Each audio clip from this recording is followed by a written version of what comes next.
உண்மையாவே களை கட்டுதுங்க. ஒரு முஸ்லிம் திருமணத்துல உண்மையா களை கட்டுது. அல்ஹம்துலில்லாஹ், எல்லா புகழும் இறைவனுக்கு. எல்லாருமே சிறப்பா இருக்கீங்க. அதாவது இஸ்லாமிய திருமணத்துல கலந்துக்கக்கூடியவங்க எப்படின்னா இஸ்லாத்தை நேசிக்கக்கூடியவர்களாக தான் இருப்பீங்க. அதனால உங்களுக்கு முதல்ல நான் நன்றியை தெரிவிச்சுக்கிறேன். ஒரு சிறு வார்த்தைகள், ஒரு 15 நிமிஷம் 20 நிமிஷத்துக்குள்ள இன்ஷா அல்லாஹ் முடிஞ்சிடும். ஒரு சில கருத்துக்கள் கேட்க தயாரா? ஏக இறைவன் ஒருவன் இந்த உலகத்தையும்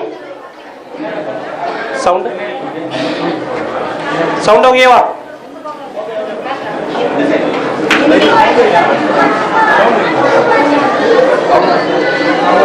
ஆரம்பிக்கிறதுக்கு முன்னாடி உங்களுக்கு எல்லாத்துக்கும் இறைவனுடைய சாந்தியும் சமாதானமும் என்றென்றும் உங்கள் மீது நிலவட்டும்.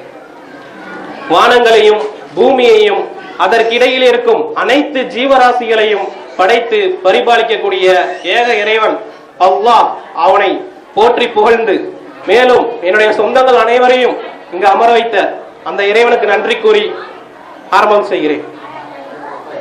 அன்பான சகோதர சகோதரிகளே, எனது சொந்தங்களே, ஒரு சிறு கருத்துக்கள்.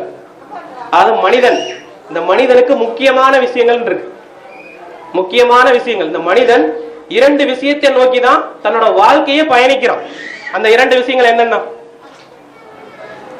பொதுவாக உலகத்துல எவ்வளவு உயிரினங்கள் இருக்கு, இந்த மொத்த உயிரினங்கள்லயும் எந்த உயிரினம் சிறந்தது?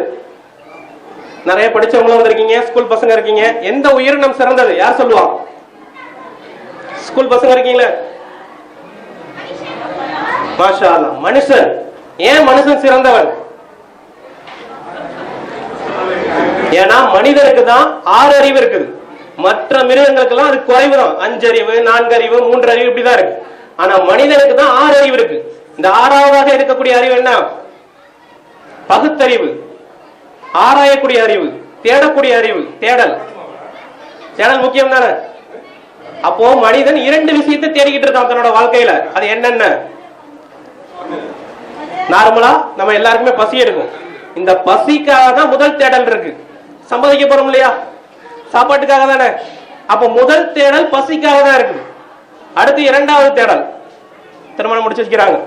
அப்ப உடல் பசிக்காக, 2 பசிக்காக தான் இந்த உலகமே இயங்கிட்டு இருக்கு. மனிதன் மட்டுமல்ல, மிருகங்களுக்கும் பசி எடுக்கும், மிருகங்களுக்கும் எல்லாமே உண்டு. அப்போ இந்த 2 விஷயங்கள் மிக முக்கியமானது. இந்த 2 விஷயங்கள் தான் நம்ம தேடிட்டு இருக்கோம். ஆனா இதை தேடக்கூடிய முறைன்னு ஒண்ணு இருக்கு இல்லையா? நம்ம பாக்குறோம், எவ்வளவோ அனாச்சாரங்கள்லாம் பார்த்துட்டு இருக்கோம், முறைப்படியா நடந்துட்டு இருக்கு. அப்ப அந்த முறை எப்படி இருக்கணும்? நம்மளோட தேடல் எப்படி இருக்கணும்? ஒரு கதையை சொல்லிட்டு ஆரம்பிக்கிறேன். கதை சொல்லலாமா? ஒரு குட்டி கதை, சின்ன கதை. முல்லா கதைகள் கேள்விப்பட்டிருப்பீங்க. அந்த முல்லா ஒரு முறை வாசல்ல தேடிக்கிட்டு இருக்காரு, தெருவுல தேடிக்கிட்டு இருக்காரு. அந்த வழியா ஒரு நபர் வராரு. என்ன தேடிட்டு இருக்கீங்க முல்லா அப்படின்னு கேட்கிறாரு. இந்த மாதிரி என்னோட சாவி தொலைஞ்சிருச்சு, அதான் தேடிட்டு இருக்கேன் அப்படின்னு சொல்றாரு. உடனே அவர் சொல்றாரு, நானும் உங்க கூட சேர்ந்து தேடுறேன் அப்படின்னு சொல்லி தேடிட்டு இருக்காங்க 2 பேரா. அடுத்து அந்த வழியில 3ஆவதா ஒரு ஆள் வராரு. அவரு என்ன தேடுறீங்க அப்படின்னு கேட்கிறாரு. இந்த மாதிரி சாவி தொலைஞ்சிருச்சு, அதை நானும் முல்லாவும் தேடிட்டு இருக்கோம் அப்படின்னாங்க. அவரும் அது கூட கலந்துக்கிட்டாச்சு. அடுத்து இன்னொரு ஆள் வராரு. அவர் கேட்கிறாரு, என்ன தேடிட்டு இருக்கீங்க அப்படின்னு கேட்கிறாரு. இந்த மாதிரி சாவி தொலைஞ்சிருச்சு, தேடிட்டு இருக்கோம். எவ்வளவு நேரமா தேடுறீங்க அப்படின்னு கேட்கிறாரு. நான் காலையில இருந்து தேடிட்டு இருக்கோம், இப்ப சாயங்காலம் ஆயிடுச்சு, கிடைக்கவே இல்லை அப்படிங்கிறார். சரி, அந்த சாவியை எங்க தொலைச்சிங்க அப்படின்னு கேட்கிறார். உடனே முல்லா பதில் சொல்றாரு, வீட்டுக்குள்ளதான் தொலைச்சேன் அப்படின்னாரு. வீட்டுக்குள்ள தொலைச்சிட்டு எதுக்கு தெருவுல தேடுறீங்க அப்படின்னு அவர் கேட்கிறார். வீட்டுக்குள்ள இருட்டா இருக்கு, தெருவுல நல்லா வெளிச்சமா இருக்கு, அதான் தேடிட்டு இருக்கேன் அப்படின்னாரு. பாருங்க, நம்மளோட தேடல் இப்படிதான் இருந்துட்டு இருக்கு. நம்மளோட தேடலுக்குன்னு ஒரு முறை இருக்கு. ஆனா அந்த முறையை மறந்துட்டு எங்க நமக்கு கிடைக்கும், எங்க வெளிச்சமா இருக்கு, எது நமக்கு பொருளாதாரம் கிடைக்கும் தான் நம்ம தேடிட்டு இருக்கோம். ஆனா இங்கதான் தேடணும்னு படைத்தவன் ஒருவன் சொல்லி இருக்கிறான். அப்ப தொலைச்ச இடம் இருட்டாக இருந்தாலும் அங்க தேடினாதான் தொலைச்ச பொருள் கிடைக்கும். அதே போலதான் நம்மளோட தேடல்கள் எங்க தேடணும் அப்படிங்கிறத நம்ம பார்க்கணும். பொதுவாக மனிதனுக்கு ஒரு வழிகாட்டல் தேவை. வழிகாட்டல் இல்லாம எந்த மனிதனையாலும் முன்னோக்கி செல்ல முடியாது. இப்ப பாருங்க, நம்ம நாட்டுக்கு எடுத்துக்கலாம், ஜனாதிபதி இருக்காங்க, அடுத்து நம்ம சிஎம் இருக்கிறாங்க, முதலமைச்சர் இருக்காங்க. இதெல்லாம் நம்மளோட வழிகாட்டல் எப்படி இருக்குதா இல்லையோ, வழிகாட்டி ஒருத்தங்க இருக்காங்களா இல்லையா? முன்னாடி எல்லாம் மன்னர்கள்லாம் இருந்தாங்க, சிற்றரசர்கள், பேரரசர்கள் இருந்துச்சு. ஒரு ஊர் எடுத்துங்க, எம்பி, எம்எல்ஏ, ஒரு குடும்பத்தை எடுத்துங்க, குடும்பத்துல ஒரு தலைவன் தேவை. வழிகாட்டக்கூடிய ஒரு நபர் நமக்கு தேவையானது. ஒரு சின்ன பசங்களை எடுத்துங்க, அவங்கள கொண்டு போய் ஸ்கூல்ல சேர்க்கிறோம். அந்த ஸ்கூல்ல வழிகாட்டுறதுக்கு ஒரு டீச்சர் தேவை. அந்த டீச்சரை வழிகாட்டுறதுக்கு ஒரு ஹெட் மாஸ்டர் தேவை. அப்ப பொதுவா எல்லாத்துக்குமே ஒரு வழிகாட்டல் தேவை, கண்டிப்பா தேவைதானா? அப்ப நம்மளோட தேடல் இந்த பசிக்காகவும் உடல் பசிக்காகவும் நம்மளோட தேடலுக்கு நம்மளோட வழிகாட்டல் யாரு? யாரோட வழிகாட்டல நம்ம தேடிக்கிட்டு இருக்கோம்? அதை நம்ம யோசிக்கணும். அப்ப இறைவன் சொல்லியிருக்கிறான், ஒரு ஆளை நியமிச்சு இவன் மூலியமாக உங்களோட தேடலை தேடுங்க அப்படின்னு சொல்லியிருக்கான். அது யார்? இறைவன் தேர்ந்தெடுக்கக்கூடிய ஆட்கள் தான் நபிமார்கள் சொல்லுவாங்க. தூதுத்துவம், இறைவன் சொல்லக்கூடிய செய்தியை உலக மக்கள்கிட்ட சொல்லுவாங்க. ஏன்னா இறைவன் சொல்றான், நான் படைத்த இனத்திலேயே சிறந்த இனம் எதுன்னு பாத்தீங்கன்னா அது மனித இனம் தான். அவனுக்கு தான் 6 அறிவு நான் கொடுத்திருக்கேன், அவன் சிந்திக்கக்கூடிய அறிவை நான் கொடுத்திருக்கேன், மிக அழகான ஒரு உயிரினமா அதுதான் அப்படின்னு சொல்றான். நம்மளை பத்தி என்னைக்கா சிந்திச்சிருக்கோமா? எவ்வளவு விஷயங்கள் இருக்கு தெரியுமா நம்மளை பத்தி சிந்திக்க. சாதாரணமா நம்ம இப்ப ஒரு கோதுமை அரிசிலாம் அரைக்க போக முடியாது மிஷினுக்கு. அப்ப நீங்க மிளகா அரைக்க போறீங்கன்னா அதுல ஒரு மிஷின்ல போடணும், கோதுமை அரைக்கணும்னா அதுல ஒரு மிஷின் போடணும், அரிசி அரைக்க ஒரு மிஷின், அதே போல தண்ணி விட்ட பொருட்கள்லாம் அரைக்கணும் அதுக்கு ஒரு மிஷின். நல்லா யோசிச்சு பாருங்க, இது எல்லாத்தையுமே நம்ம வாயாலையும் உட்கொள்றோமா இல்லையா? எல்லாத்தையும் அரைச்சு வெளியில வந்துருது, தேவையான சத்தை எடுத்துக்கிட்டு மீதி இருக்கக்கூடிய கழிவுகள்லாம் வெளியில வந்துருது. அப்ப நம்ம எவ்வளவு பெரிய மிஷின், சிந்திச்சிருக்கோமா நம்மளை பத்தி? முதல்ல நம்மளை பத்தி நம்ம சிந்திக்கணும். எவ்வளவு அருள் படைய இறைவன் கொடுத்திருக்கான், கொடுத்த இறைவன் யார் அப்படிங்கிறத நம்ம யோசிக்கணும். முதல்ல நம்ம அந்த வழிகாட்டலை பார்ப்போம், யார் அந்த வழிகாட்டி என்பதை. வழிகாட்டுவதற்காக தான் ஒரு தூதுத்துவத்தை அனுப்பிச்சிருக்கான் இறைவன், அவர் தான் முஹம்மத். அதுக்கு முன்னாடி நிறைய பேர் வந்திருக்கிறாங்க. இயேசு கிறிஸ்து எல்லாருக்குமே தெரிந்ததுதான். இயேசு கிறிஸ்து எல்லாருக்குமே தெரியுங்களா? இப்ப பாத்தீங்கன்னா என்ன பாத்தீங்கன்னா இயேசு கிறிஸ்து என்னென்ன செஞ்சாரோ அந்த அதெல்லாம் நான் வச்சிருப்பேன். இயேசு கிறிஸ்து தாடி வச்சிருந்தாரா? அந்த மாதிரி வச்சிருக்கேனா? அவரோட தாயார் தலைக்கு முக்காடு போட்டிருப்பாங்க. எல்லாருமே பேருப்பீங்க. பொதுவா சர்ச்சைக்கு இந்துக்களா இருக்கக்கூடியவங்க எல்லாத்துலயுமே கலந்துக்குவாங்க. எம்மதம் சம்மதம் சொல்லிட்டு எல்லாத்துலயும் கலந்துக்கக்கூடிய சகோதர சகோதரிகளா இங்க இருக்கீங்க, அவங்களுக்கும் முதல்ல நன்றி தெரிவிச்சுக்கிறேன். அப்போ நீங்க பாத்திருக்கீங்க, அந்த மாதிரி தான் முஸ்லீம் பெண்மணிகள் எல்லாம் பாத்தீங்கன்னா தலைக்கு முக்காடு போட்டிருப்பாங்க. ஆண்கள் இயேசு கிறிஸ்து மாதிரியே தாடி வச்சிருப்பாங்க. அப்போ அவங்கள நாங்க பின்பற்றுறோம். அவங்களுக்கு அடுத்தது யார் வந்திருக்கா? முஹம்மத் அப்படிங்கிறவர் வந்திருக்காரு. அவரை பின்பற்றி இருக்காரு, அதை அப்படியே நாங்க பின்பற்றுறோம், அவ்வளவுதான். பொதுவா இந்த முஸ்லீம் இஸ்லாம் அப்படின்னு சொல்லுவோமா, இது இந்த முகமது இஸ்லாமியர்களுக்கு மட்டும்தான், முஸ்லீம்களுக்கு மட்டும்தான். உண்மையாவே அப்படி கிடையாதுங்க. இந்த குரான், இந்த முகமது, இதெல்லாம் யாருக்காக தெரியுமா? யாராவது சொல்லுவீங்களா? மற்ற மக்கள் கொஞ்சம் உங்க கருத்துக்களை சொல்லி பாருங்களேன். நானே சொல்லிடுறேன். மொத்த மனிதர்களுக்காக. ஒரு பெண் எப்படி இருக்கணும் நம்ம பார்க்கலாம். ஆடைகள்லாம் சொல்றேன் சகோதரிகளுக்காக எப்படி எல்லாம் ஆடை அணிஞ்சுக்கிட்டு இருக்கிறாங்க. ஆனா முஸ்லீம் சகோதரிகள் எப்படி ஆடை அணிகிறாங்க? ஏன், என்ன காரணம்? சாதாரணமாக ஒரு முஸ்லீம் பெண்ணை சீக்கிரத்துல நம்ம பாத்திர முடியாதுல்ல. ஆடை, அதாவது புர்கா அணியாதவங்களை விட்டுருங்க, மற்றவங்களை பாத்தீங்கன்னா சீக்கிரத்துல நம்ம பாத்திர முடியாது. என்ன காரணம்? நம்ம அடிமைன்னு நினைச்சிட்டு இருப்போம். உண்மையாவே அது அடிமைத்தனம் கிடையாது. இறைவன் ஒரு பெண் இப்படித்தான் இருக்கணும் அப்படிங்கறத வகுத்திருக்கிறான். ஏன்னா பெண்ணோட அங்கங்கள் எல்லாம் மற்றவர்களை கவரக்கூடியது. அப்ப அந்த மாதிரி நம்ம கவுந்துட கூடாதுங்கிறதுக்காக தான் உன்னோட உடல் உறுப்புகளை நீ மறைத்துக்கொள் அப்படின்னு சொல்லி புர்கா கிஜாப இறைவன் வழங்குறான். அப்போ அவங்க எப்படி அணிவாங்க? முகம், கை, இதை தவிர மற்ற எல்லாமே அவங்களுக்கு மறைக்கப்பட்டிருக்கும். அப்போ ஒரு பெண் இப்படித்தான் இருக்கணும், இப்படித்தான் வாழணும், தன்னோட அழகை கணவனுக்கு மட்டும்தான் காட்ட வேண்டும். தன்னோட சொந்தங்கள், அதாவது திருமணம் செய்ய தகாதவர்கள் இருக்காங்க இல்லையா, தந்தை சகோதரர்கள், இப்படி ஒரு பட்டியல் இருக்கு. அவங்கள தவிர மற்றவர்கள் யார் முன்னாடியும் நீங்கள் முக்காடு இல்லாம போகக்கூடாது அப்படிங்கிறத இறைவன் சொல்லியிருக்கான். சரிதானே அது? அப்ப அந்த அளவுக்கு இஸ்லாம் பெண்ணுக்கு கண்ணியத்தை கொடுக்குது. மகாராணி மாதிரி வாழக்கூடிய பெண்கள் அவர்கள்லாம் அந்த அளவுக்கு இஸ்லாமியர்கள் வைத்திருக்கிறார்கள். அடிமைத்தனம் கிடையாது. ஒவ்வொரு பெண்ணையும் மகாராணி மாதிரி பொத்தி பொத்தி வளர்த்துட்டு இருக்கிறாங்க. இதுதான் உண்மை. சரிதானே? முகத்தை மூடுவதெல்லாம் ரெண்டாவது கொஸ்டின் கேட்கிறாங்க. அப்படி அடுத்ததாக நம்ம இறைவன் யார் அப்படிங்கிற நம்ம கேட்டோம். இந்த தூதர் நமக்கு வழிகாட்டுறதுக்காக வந்திருக்காரு. அப்போ உலக மக்கள் அனைவருக்கும் வழிகாட்டல். ஏன்னா குடும்பத்துக்கு பார்த்தோம் ஒரு வழிகாட்டல் தேவை, ஒரு ஸ்டூடெண்ட்டுக்கு வழிகாட்டல் தேவை, உலகம் அந்த மக்களுக்கு ஒரு பிரதமர் தேவை அப்படிங்கிறத வந்துட்டோம். இந்த பிரதமரா இருக்கட்டும், குடும்ப வாழ்க்கையா இருக்கட்டும், எந்த ஒரு வழிகாட்டலாக இருந்தாலும் உரிய முறையில் இருக்க வேண்டும். அப்படி இருந்தா பிரச்சனைக்கு வேலையே கிடையாது. பிரச்சனை வர்றதுக்கு என்ன காரணம்? அவங்க சரியான நடவடிக்கைகள், அவங்களோட நிர்வாகம் சரியில்லை. நிர்வாக ரீதியாக எல்லாமே அமைந்து விட்டால் ஏதாவது பிரச்சனை வருமா? அப்போ மனிதனுக்கு இந்த நிர்வாகம் தான் வேணும், இந்த நிர்வாகத்தை வைத்தாத்தான் மனித இனம் காப்பாற்றப்படும் அப்படிங்கறதான் இறைவன் கொடுத்திருக்கான். இந்த தூதர்கிட்ட, முஹம்மது என்ற தூதர்கிட்ட கொடுத்துக்கிட்டு இருக்கிறோம். அதுதான் இந்த வேதம் குர்ஆன்.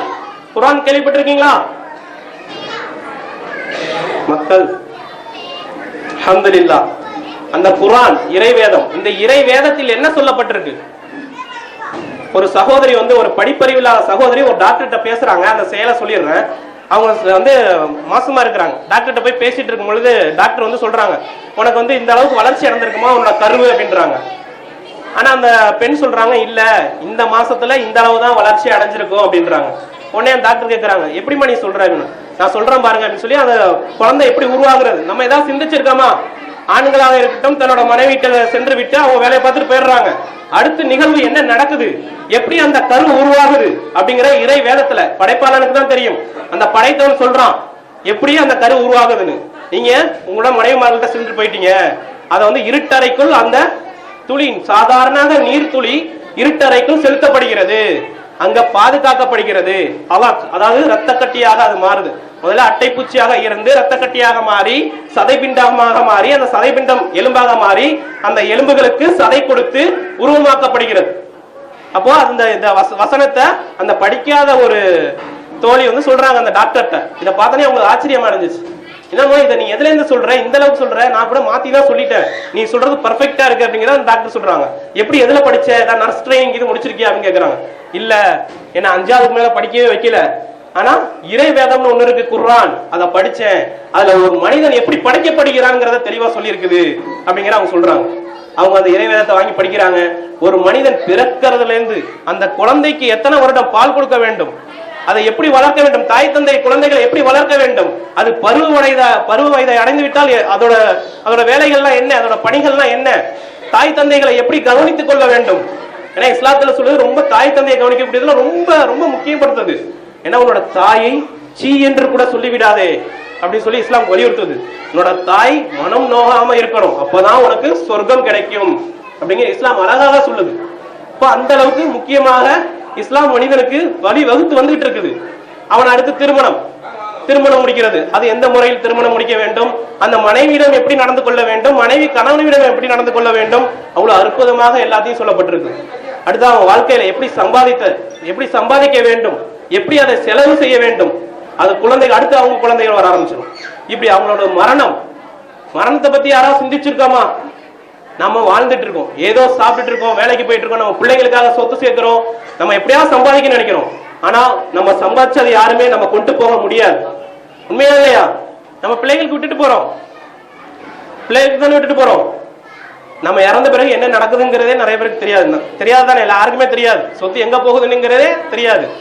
அப்போ நம்ம இறந்த பிறகு என்ன வேணும், என்னத்தை இறந்த பிறகு கொண்டு போகலாம்? இறந்த பிறகு ஒரு வாழ்க்கை இருக்கு, அது என்ன வாழ்க்கை நம்ம யோசிக்கணுங்க. இறந்த பிறகு ஒரு வாழ்க்கை இருக்கு, இறந்த பிறகு நிரந்தரமாக ஒரு வாழ்க்கை. நம்ம பெரியவங்களா சொல்லி கேள்விப்பட்டிருப்போம், நீ பின்னாடி நல்லா இருப்ப, இப்ப கஷ்டப்பட்டினா பின்னாடி நல்லா இருப்ப அப்படின்னு சொல்லுவாங்க, கேள்விப்பட்டிருக்கோம்ல. அந்த பின்னாடிங்கிறது இறந்த பிறகு இருக்கக்கூடிய வாழ்க்கை தாங்க. அதை வெளிப்படையாக சொல்லாம இப்படியே சொல்லிட்டாங்க நம்ம மக்கள். பின்னாடி நான் நல்லா இருப்பேன், இந்த உலகத்துல நம்ம கஷ்டப்படணும், என்ன நன்மையை ஏவணும், நல்ல வழியில நம்ம நடந்தோம்னா அதான் கஷ்டம் அப்படிங்கிறது தான். அதுதான் எப்படி நடந்துக்கணுங்கிறத நம்ம இந்த குர்ஆன், இந்த இறை வேதத்தை பார்க்கணும். நமக்கு எத்தனையோ வேதங்கள் இருக்கு. இந்துவாக இருக்கக்கூடியவங்க எல்லாருக்குமே வேதங்கள் இருக்கதான் செய்யுது, இருக்குதானே? பகவத்கீதை, ராமாயணம், மகாபாரதம், இப்படி நம்ம லிஸ்ட் போட்டுட்டே இருக்கலாம். உண்மையா அதெல்லாம் இறை வேதமா அப்படிங்கிறத நம்ம பார்க்கணும். பகவத்கீதை எதுல இருந்து வந்தது? மகாபாரதம், கௌரவர்களுக்கும் பாண்டவர்களுக்கும் நடைபெற்ற சம்பவங்கள் தான் மகாபாரதம். அதுல இருந்து அர்ஜுனருக்கு கிருஷ்ணர் அந்த தேர் ஓட்டியாக இருந்து அட்வைஸ் பண்றாரு, அந்த அட்வைஸ் தான் பகவத்கீதை. அப்ப பழமையான வேதம் இந்துக்களுக்கு இருக்குது, ரிக், யசுர், சாம, அதர்வனம். இதுதான் பழமையான இந்த 4 வேதங்கள். நம்ம படிச்சுக்கலாம் 10th இந்த வேதங்கள் தான். இது மொழிபெயர்த்தாலும் நமக்கு இன்னும் யாருமே படிச்சிருக்க மாட்டோம், விளங்கியிருக்க மாட்டோம். அதுல என்ன சொல்லப்படுது அப்படிங்கிறத நம்ம பார்ப்போம். இறைவன் ஒருவனுங்கிறதா சொல்லப்படுது. இறைவன் ஒருத்தனுக்கு தான் நம்ம வழிபடணும், இறைவன் ஒருவன் தான் அப்படிங்கிறத தெளிவா எல்லா வேதங்களும் சொல்லப்படுது. அப்ப இறுதியாக வந்த வேதம், இந்த வேதங்கள் எல்லாமே கையாடல் பட்டுவிட்டு மனிதர்களால் சீண்டப்பட்டுருச்சு, தவறுதல் வர ஆரம்பிச்சிச்சு. அதனாலதான் இறைவன் என்ன சொல்றான், நான் இறுதியாக ஒரு வேதத்தை நான் அனுப்புவேன், அதை உலகம் அழியும் வரைக்கும் நான் பாதுகாப்பேன் அப்படிங்கிற சொல்றான். அப்ப இந்த மரணம் நிறைய பேர் சிந்திச்சிருக்கவே மாட்டோம். மரணத்துக்கு பின் என்ன நடக்குதுங்கிறத நம்ம பார்த்திருக்க மாட்டோம். ஆனா யோசிச்சு பாருங்க, இங்க இருக்கக்கூடிய மக்கள் எல்லாருமே என்ன பொறுத்தவரை நான் பார்த்தேன்னா உண்மையா உழைச்சி கஷ்டப்பட்டு நேர்மையாக வாழக்கூடிய மக்களா தான் தெரியுறீங்க. நம்ம பார்க்கலாம், நடிகைகள், அரசியல்வாதிகள் எல்லாரையுமே பார்க்க தானே இருக்கோம். எப்படி அவங்க கஷ்டப்படுறாங்களா? யாருமே கஷ்டப்பட கிடையாது. எல்லாம் ஏசி ரூம்ல நினைச்சதை சாப்பிட்டுக்கிட்டு நினைச்ச ஜூஸ குடிச்சுக்கிட்டு இருக்கிறாங்க. அவங்களும் இறந்துதான் போறாங்க. உடலை காமிச்சு சம்பாதிக்கக்கூடிய நடிகைகளும் இறந்துதான் போறாங்க. பொய் சொல்லி எல்லா வேலையும் பார்த்துட்டு இருக்கக்கூடிய அரசியல்வாதிகளும் இறந்துதான் போறாங்க. நாம நேர்மையாக இருக்கக்கூடியவர்களும் இறந்துதான் போறோம். அப்ப இதுக்கு இறந்த பிறகு இவ்வளவு கஷ்டப்பட்டு நம்ம முன்னேறி வரோம், அவங்க அழகா முன்னேறிக்கிட்டு இருக்காங்க. அப்ப இறந்த பிறகு ஒரு வாழ்க்கையில இருந்தாதான் இந்த தண்டனை அனுபவிக்க முடியும். இவங்களுக்கு உரிய பலன் இருக்குது. அப்போ அந்த பலன் எங்க? பொதுவா இந்துக்கள்லயும் சொல்லப்பட்டிருக்கும், சொர்க்கம் நரகம். அதை பத்தி நம்ம சிந்திக்கிறதே கிடையாது. நம்ம நன்மை செய்யணும்ப்பா, பரிதாபப்படணும்ப்பா அப்படின்னு நம்ம சொல்றோம். ஆனா நன்மை எது? உங்கள்கிட்ட பட்டியல் கேட்டா சொல்ல முடியுமா? நன்மை எல்லாம் எது அப்படின்னு கேட்டா சொல்ல முடியுமா? தீமை தெரிஞ்சாதான் நன்மை தெரியும். சரியான நன்மை நீங்க ஒரு இதை கொடுங்க, அதை நீங்க நான் பாக்குறேன் இதெல்லாம் டிக் பண்ணாதான் எந்த நன்மை இதெல்லாம் இருக்கு அப்படின்னு நான் சொல்ல முடியும் அப்படிம்பாங்க. அப்ப நன்மை எல்லாம் எதுங்கிறது இறைவனுக்கு தான் தெரியும், படைத்தவனுக்கு தானே தெரியும். இப்ப நம்ம பொதுவாக ஒரு டிவி புதுசா ஒண்ணு வாங்குறோம். அந்த டிவி வாங்கணும்னா நம்ம எப்படி ஆப்ரேட் பண்றதுன்னா ஏதாவது டெமோ இதுல இருக்கணும். அதை பார்த்தா இந்த பட்டன் அமுத்தினா இது ஆன் ஆகும், இதுல சவுண்டு, இதுல கலர் எப்படின்னு தெரியும். அதே போலதான் மனிதனை படைத்து விட்டு இவன் என்ன செய்யணுங்கிறத அந்த இறைவன் கொடுக்குறான். அதுதான் இந்த வேதம். எதெல்லாம் நன்மைகள், எதெல்லாம் செய்தால் நன்மைகளாகும், நம்ம சொர்க்கத்துக்கு போகலாம், எதெல்லாம் செய்தால் தீமையாக இருக்கும், அந்த தீமையை செய்து விட்டால் நரகத்துக்கு போக முடியும் அப்படிங்கிறத தெளிவாக இந்த இறை வேதம் சொல்கிறது. அப்ப இந்த நன்மை தீமை நம்ம பார்க்கணும். இதுல முதலாவதாக இருக்கக்கூடியது இணை வைப்பு. இணை வைப்பு ரொம்ப முக்கியமானது. நம்ம எவ்வளவு நல்லவர்களாக இருந்தாலும் இணை வைப்பு மிக மிக ரொம்ப கொடூரமான ஒரு செயல். ஏன்னா இறைவன் ஒருத்தன் இருக்கிறான், எல்லாருமே நம்பக்கூடியவர்கள் தான். இறைவன் ஒருத்தன் இருக்கிறான். அப்போ அந்த இறைவன் யார்? இறைவனுக்கு ஒரு தன்மையை சொல்ற பாருங்க, ஒரு 4 தன்மைகள். அதை கொஞ்சம் கவனிச்சுக்கிறீங்களா? ஒரு 4 தன்மைன்னு சொல்றேன். இறைவனுக்கு உரிய தன்மைகள் 4 தன்மைகள். எல்லாரும் கொஞ்சம் கவனிச்சுக்கோங்க. இந்த 4 தன்மைகள் யாருக்கு இருக்குதோ அவர் இறைவன். வச்சிடலாமா? 4 தன்மைகள் சொல்ற பாருங்க, கவனிங்க. இறைவன் ஒருவனே. இறைவன் ஒருத்தன் தான் இருக்க முடியும். பல தெய்வங்கள் இருந்தாக்கா எதுவுமே நடக்காது. ஒரு எக்ஸாம்பிள் சொல்றேன் பாருங்க. நான் வந்து சவுதியில வேலை பார்த்துட்டு இருந்தேன், ஷீ போட்ல. அப்போ கப்பல்ல வரக்கூடிய ஒரு சைனாக்காரன் நினைக்கிறேன், சைனாக்காரன் வந்து லட்சுமி போட்டா இருக்கு இல்லையா, அதை காமிச்சேன். இந்த கடவுள்லாம் உங்க ஊர்ல உண்டா அப்படின்னு காமிச்சேன். நான் சொன்ன எடுத்து காமிச்ச உடனே அவன் என்ன சொன்னா, உன்னோட கேர்ள் ஃப்ரெண்டா அப்படின்னு கேட்டான். ஏன்னா ஒரு பெண் மாதிரி இருக்கு அப்படின்ட்டு அவன் உன்னோட கேர்ள் ஃப்ரெண்டான்னு கேட்டான். நான் வந்து எப்பா இது இந்தியாவில் உள்ள கடவுள் இது, நீங்க ஏன் அப்படி சொல்றாங்க? இதெல்லாம் எங்களுக்கு கடவுள் கிடையாது, பெண் மாதிரி தானே இருக்கு. இது எதுக்கு உள்ளது அப்படின்னா நகை, அதாவது பணம் தரக்கூடியது, தனலட்சுமி அப்படின்னு சொல்ல. அப்போ தனலட்சுமி இதையும் நம்ம கொஞ்சம் விளங்கிக்கணும். நம்ம பணத்துக்காக செல்வத்துக்காக இந்த லட்சுமியை வணங்கிட்டு இருக்கிறோம். ஆனா அமெரிக்காக்காரனோ லண்டன்காரனோ எந்த ஒரு லட்சுமியவும் வணங்கல. ஆனா அவன் செல்வந்தனாக இருக்கிறான். சரஸ்வதியே இங்க உளுந்து படிச்சுட்டு மார்க் இல்லாம ஃபெயில் ஆகக்கூடியவங்க இருக்காங்க. சரஸ்வதினா என்னன்னே தெரியாம லண்டன்ல உள்ளவங்க, ஜப்பான்ல உள்ளவங்க என்ன நல்ல அறிவுல சிறந்து விளங்கிக்கிட்டு இருக்கிறாங்க. நம்ம இதெல்லாம் யோசிக்க கூடியது. ரொம்ப முக்கியமான விஷயங்கள். நம்ம கடவுள் யாருங்கிறத நம்ம சிந்திக்கணும். அந்த தன்மைகள் சொன்னோம் இல்லையா, இந்த கடவுளுக்கு நிகராக, அதாவது ஒருவன் தான். அப்ப மத்தவங்க ஏதாவது ஒரு கடவுள் வந்துருச்சுன்னா என்ன ஆகும்? பிரச்சனை தான் வரும். எடுத்துக்காட்டுகள் நம்ம நிறைய பார்த்திருக்கலாம். ஒரு பஸ்ஸை ஒருத்தர் ஓட்டினாதான் சரியா இருக்கும். 2 பேர் ஓட்டினா என்ன ஆகும்? இவரு ஒரு பக்கம் திருப்புவாரு, இவரு ஒரு பக்கம் திருப்புவாரு. இவர் ஏதாவது எதிரில் வர்றதை இவரு ஒண்ணு பார்ப்பாரு, ஆனா இந்த சைடு போகணும்னு நினைப்பாரு, இவரு இந்த சைடு போகணும்னு நினைப்பாரு.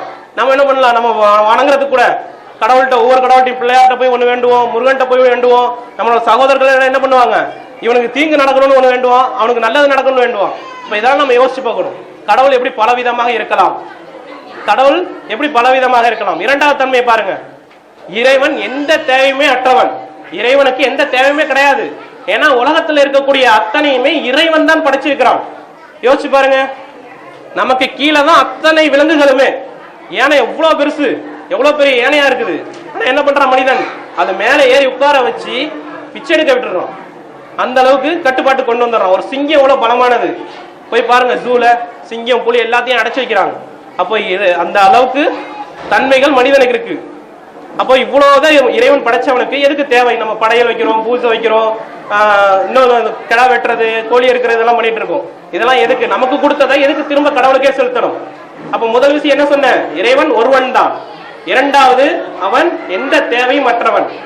மூன்றாவது அவன் யாரையும் பெறவில்லை, யாரையுமே அவன் பெற்றெடுக்கல.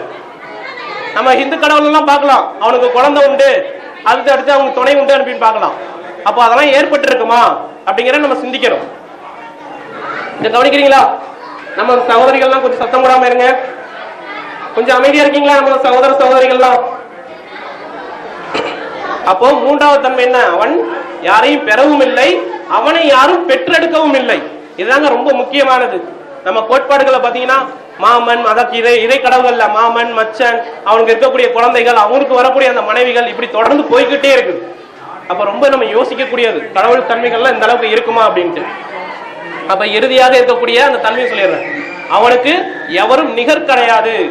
அப்போ நம்ம கடவுளாக சொல்லக்கூடிய ஒரு ஆளுக்கு நிகர் இருக்கவே முடியாது. நம்ம மனித கடவுள் கொண்டு வந்துட்டோம், மரம் கடவுள் கொண்டு வந்துட்டோம், இருக்கக்கூடிய அந்த மஞ்சளை பிடிச்சு வச்சு அதுல அருகம்புல் வச்சா கடவுள் கொண்டு வந்துட்டோம். அதுக்கு நிகர் எவ்வளவு கொண்டு வரலாம்? நம்ம ஒரு மரத்தை வச்சா இன்னொரு மரம் கொண்டு வந்துடலாம், ஒரு அந்த புடி வச்சு அருகம்புல் வச்சா இன்னொன்னு கொண்டு வந்துடலாம். அப்ப மனிதன் கடவுள் சொன்னாக்கா அந்த தன்மைகள் பல மனிதனுக்கு உண்டு. அப்போ மனிதன், இந்த உயிரினங்கள், இருக்கக்கூடிய அந்த படைப்புகள், உயிரற்ற பொருட்கள் எதுவுமே இறைவனாக இருக்க முடியாது. அப்ப இறைவன் யார் அதை நம்ம சிந்திக்கணும். உங்களுக்காக இந்த இறைவன் யார் என்பதை, அந்த தேடலை உங்களுக்கு நான் அறிமுகப்படுத்துறேன் இன்ஷா அல்லாஹ். வெளியில உங்களுக்காக இறை வேதம் இவ்வளவு நேரம் நான் சொல்லிக்கிட்டு இருந்தேன் இல்லையா? யார் மூலியமா வந்தது? முஹம்மது அவர் மூலியமாக வந்த அந்த இறை வேதம் திருக்குர்ஆன் உங்களுக்காக அங்க காத்துட்டு இருக்குது. நம்ம எவ்வளவோ படிச்சுட்டு இருக்கோம், வாட்ஸ்அப்ல வர்ற மெசேஜ், பேஸ்புக்ல வர்ற மெசேஜ், வீடியோக்கள், எவ்வளவோ நியூஸ் பேப்பர், புக்கு, டிவில வரக்கூடிய விளம்பரங்கள், என்னென்னவோ நம்ம படிச்சுட்டு இருக்கோம். ஒரு முறை இது இறை வேதம் அப்படிங்கறத எடுத்து பாருங்க, இதை ஒரு முறை படிச்சு பாருங்க. நான் சொன்ன விஷயங்கள்லாம் உண்மைதானா அப்படிங்கிற என்பதற்காவது நீங்க அதை வாங்கி படிச்சு பாருங்க. அதுல என்ன சொல்லப்பட்டிருக்கு, மனிதன் எப்படி வாழணும், எல்லாத்தையுமே அதுல சொல்லப்பட்டிருக்கு.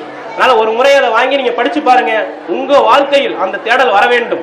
அதுக்காக தான் சொன்னது. இவ்வளவு தேடல் நம்ம பார்த்துட்டு இருக்கோம். பசிக்காகவும் உணர்விற்காகவும் இருக்கக்கூடிய அந்த தேடலை இறைவனுக்காக கொஞ்ச நேரம் செலுத்துங்க. அந்த தேடலை அந்த குர்ஆன் இருக்கிறது, அது கூட 3 புக்கு 4 புக்கு தர இருக்கிறாங்க. உங்களுக்கு அனைவருக்குமே இலவசமாக, முஸ்லீம் அல்லாத சகோதரர்களுக்கு உங்களுக்காக அது இலவசமாக வழங்கப்படுகிறது. மக்கள் வந்திருக்கிறாங்க. ஆகவே போகக்கூடிய அனைவரும் உங்களோட குடும்பத்துக்கு இந்த இறை வேதத்தை எடுத்துட்டு போங்க. அதுல என்ன சொல்லப்பட்டிருக்கு அப்படிங்கறத நீங்க எடுத்து பாருங்க. ஏன்னா மனித இனத்துக்கு, மொத்த இனத்துக்குமே தேவையானது. மனித இனம் நரகத்திலிருந்து காப்பாற்றப்பட்டு சொர்க்கத்திற்கு போக வேண்டும் என்பதற்காக இறைவன் கொடுத்த அருள் கொடை தான் இந்த வேதம். அதனால அன்பான சகோதர சகோதரிகளே, இந்த இறை வேதத்தை உங்கள் வாழ்க்கையில் பயன்படுத்த வேண்டும். நீங்கள் அதில் என்ன இருக்கிறது அப்படிங்கறத அறிந்து நேர்வழி பெற வேண்டும். இறைவன் யார், இந்த செய்தியை கொண்டு வந்தது யார், நாம் எப்படி வாழ வேண்டும், நாம் எங்கிருந்து வந்தோம், எங்க செல்கிறோம், இறந்த பிறகு இருக்கக்கூடிய வாழ்க்கை என்ன அப்படிங்கறத நம்ம ஆராயணும். உங்க தேடலை அதற்காக அனுப்புங்கள். இன்ஷா அல்லாஹ் அல்லாஹ் உங்க அனைவருக்கும் சாந்தியும் சமாதானமும் ஏற்படுத்தி மேலும் நேர்வழியை தந்தருள்ள வேண்டும். இந்த வாய்ப்பு அளித்த அனைவருக்கும் நன்றி தெரிவித்துக் கொள்கிறேன். ஒரு சிறிய விஷயம் நமது மணமகளுக்கும் சொல்லிக்கலாம்.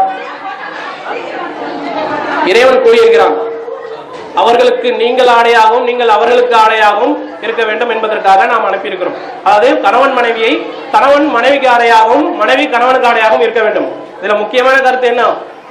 ஆடைனா அந்த அளவுக்கு நெருக்கமாக இருக்க வேண்டும். அதோடு மட்டுமல்லாமல் ஆடை ஒரு மனிதனுக்கு ரொம்ப ரொம்ப ரொம்ப முக்கியமானது. ஏன்னா ஆடை தான் அவனோட மானத்தையும் காப்பாற்றக்கூடியதாக இருக்குது, கண்ணியத்தையும் தரக்கூடியதாக இருக்குது.